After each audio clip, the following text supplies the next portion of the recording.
Welcome to the Maximize Business Value podcast brought to you by Mastery Partners, where our mission is to equip business owners like you to maximize your business value and achieve the exit of your dreams, whatever that means to you. With insights gained from over 100 business transactions, we share real-world strategies, lessons, and expert advice to help you build long-term, sustainable value in your business. Each episode is hosted by one of our Mastery certified partners. They're seasoned experts who've helped countless business owners navigate the complexities of growth, scaling, and building value. They bring first-hand experience, actionable insights, and a passion for helping you build a business that thrives. So let's dive in.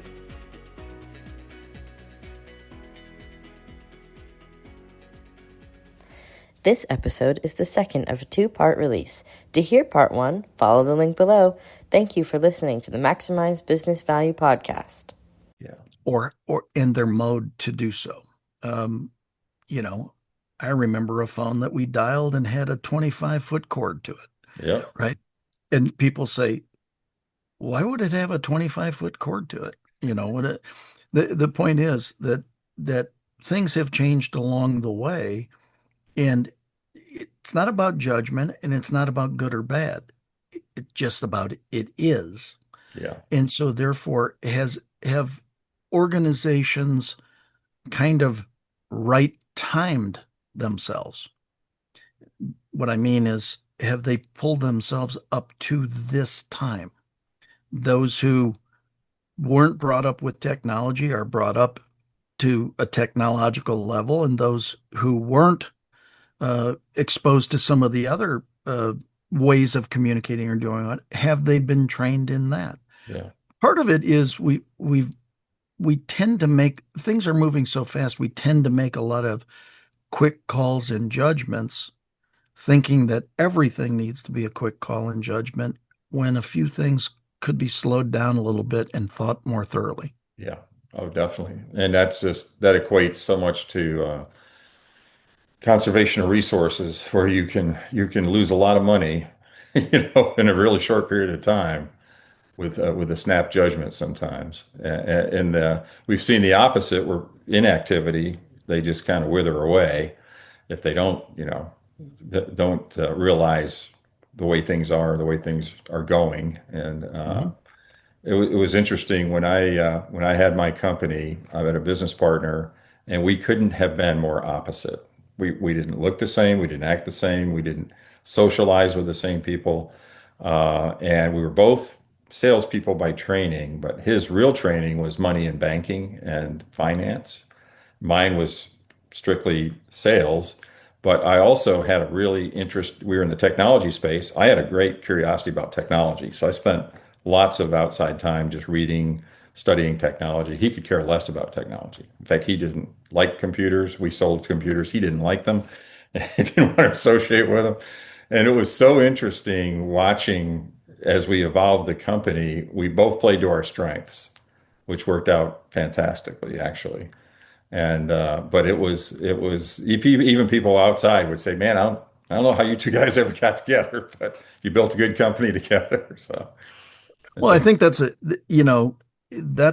really how things gin together, is people playing to their strengths, right?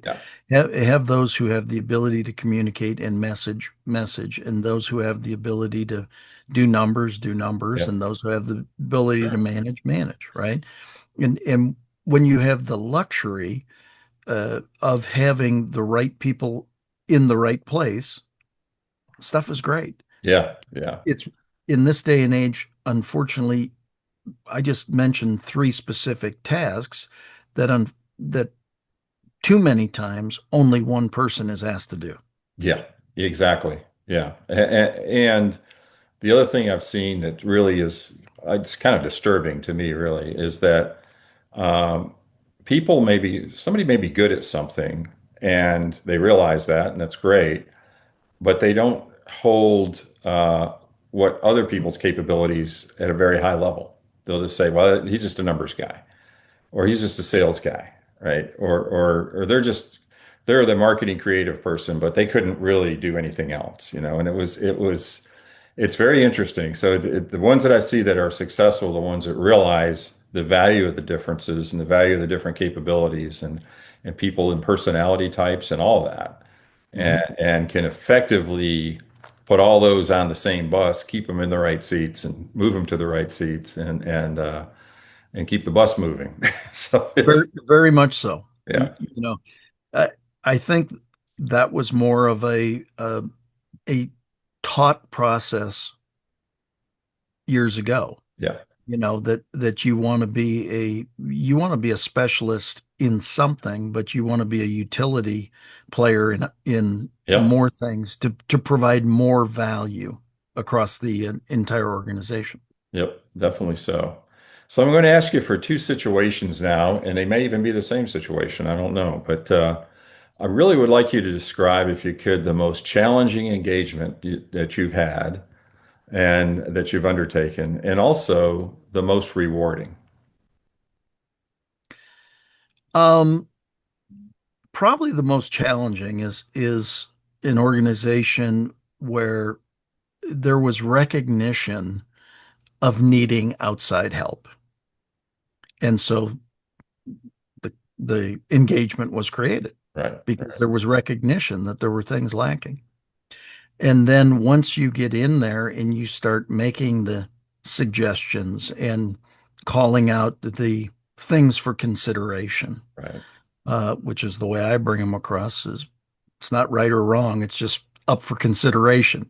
Yep, Let's yep. take a look Let's at it. talk about it. You know, That when you produce, you know, take like you say, you go through a painstaking audit of what's going on so that you can give the best guidance possible. yep, Well, we do the same, right? We do the best we can to get the best audit of what's there. It's not judgmental, it just is. And then give the guidance that we believe to be the best course of action. It's funny, I had this conversation last night now that you're saying this, yeah, or now that you asked this. And what then makes it um, challenging is they go, yeah, no, that's not going to work. yeah. Yeah, we tried that 10 years ago. Yeah, and so you have that. Did you try it? Yeah, Did you call a customer and ask? yeah, Did you do one of those kinds of things, right?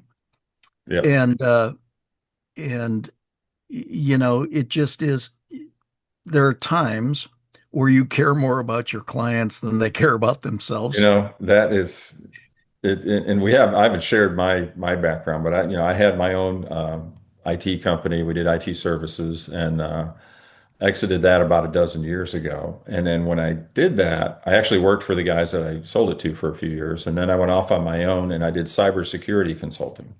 I have a background in cybersecurity. I'm not like an engineer or a technician. I just know the concepts and know the smart people to bring to play.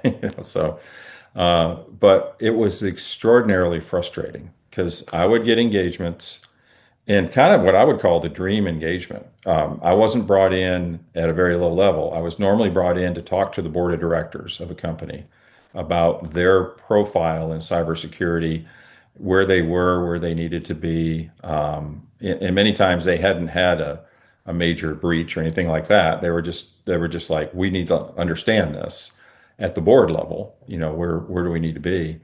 And I would outline all these things that you're doing, things that you're not doing, people that you are using, people you should be using, the amount of money that you should be spending on this endeavor, and all this stuff.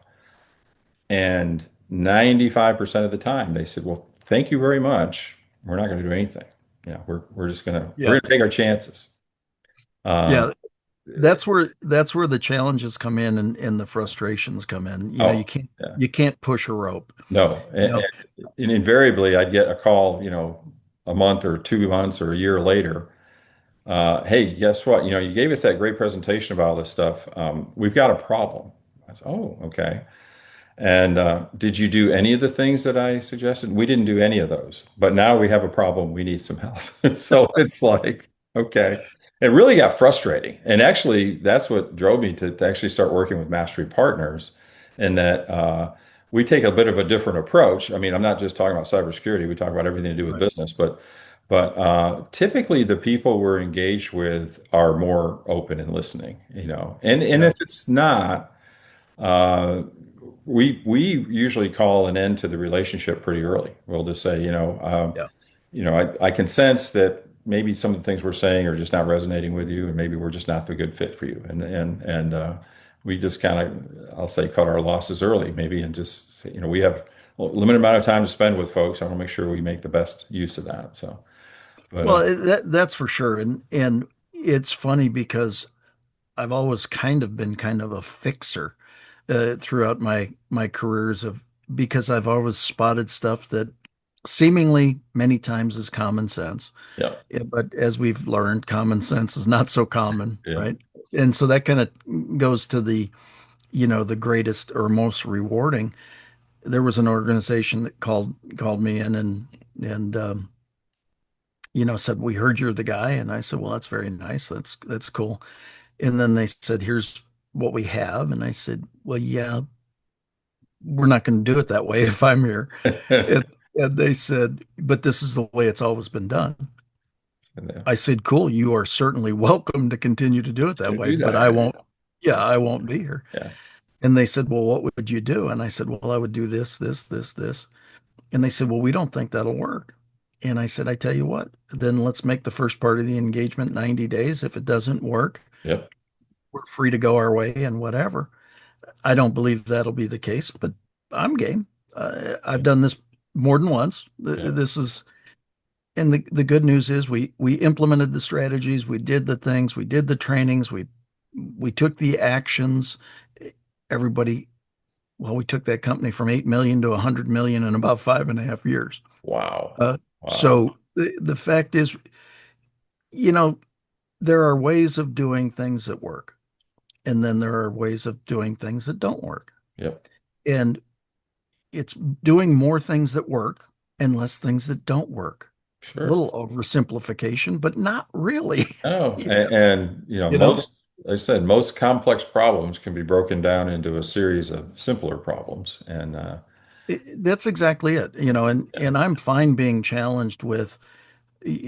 I'm not a my way or the highway guy. That's not who I am. yeah, I may let's find an amenable solution to this and let's put it into place and make it work, knowing that we're probably going to have to evaluate, yeah, modify, and re-execute. sure, sure, And so you put things in, you're looking for measurable progress in a defined period of time. yep, Have we done that? Have we accomplished and moved some things forward?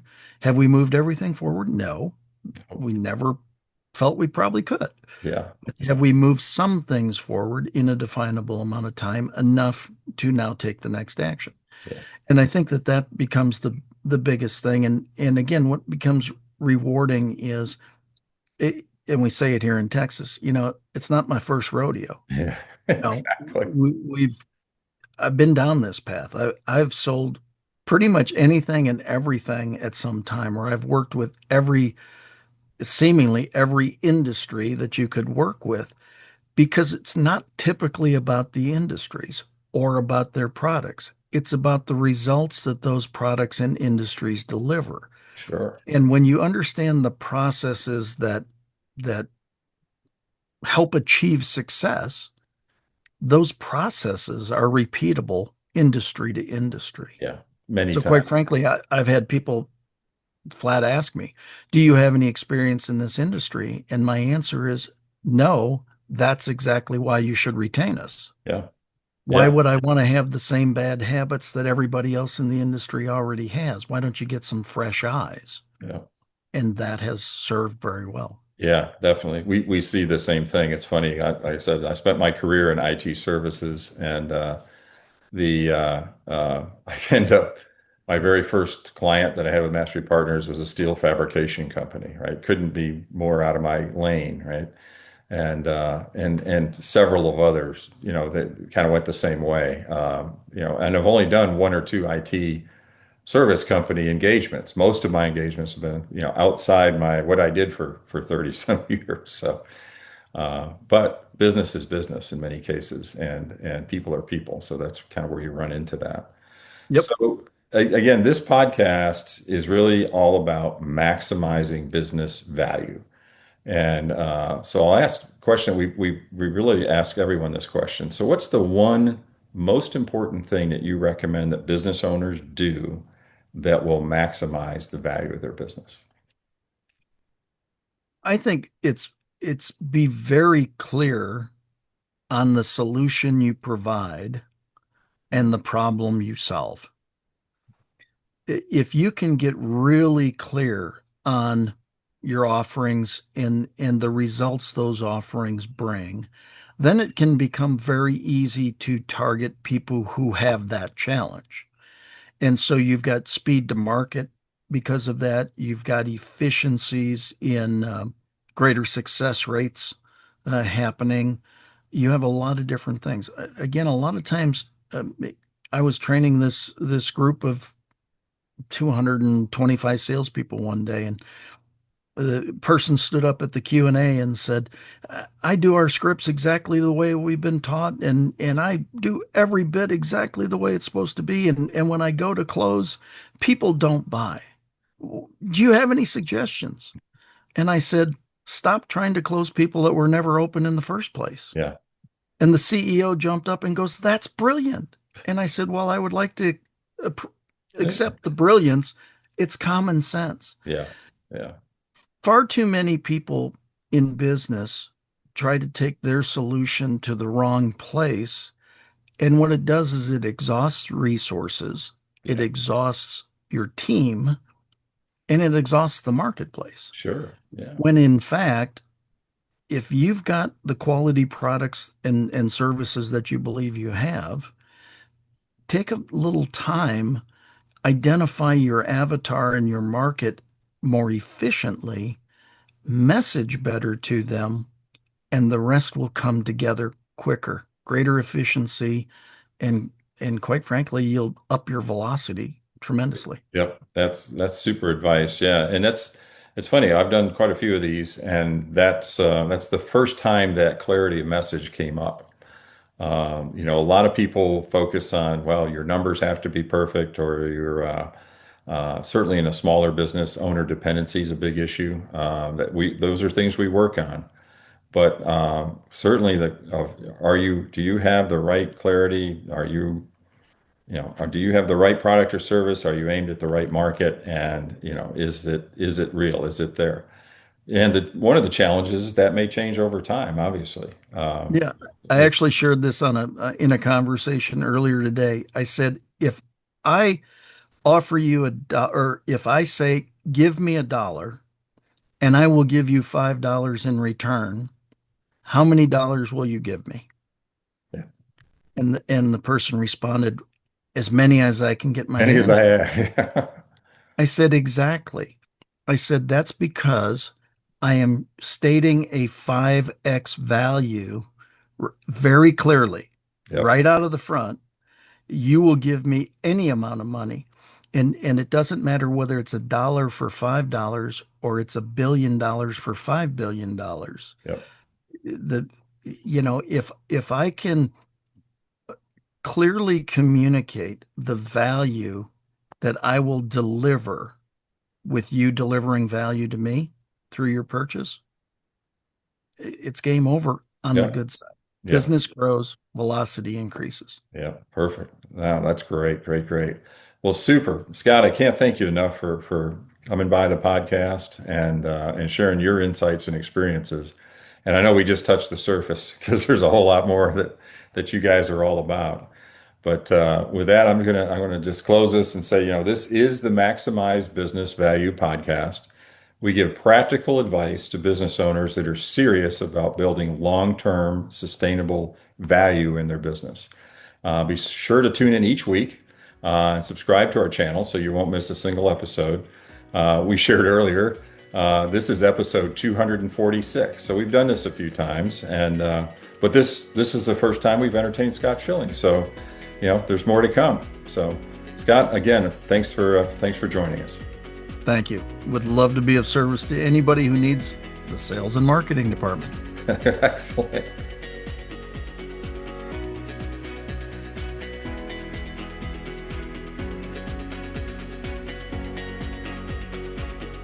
Thanks for joining us for another episode of the Maximize Business Value podcast. I hope today's conversation sparked new ideas on how you can continue driving value in your business. But remember, it's not just about listening. It's about taking massive action. Visit our website, masterypartners.com, for more resources. Grab a copy of any of the books in the Maximize Business Value series on Amazon or via the links below. And don't hesitate to reach out if you want to know how to apply these concepts to your business. So until next time, I'm Tom Bronson, reminding you to relentlessly execute while you maximize business value.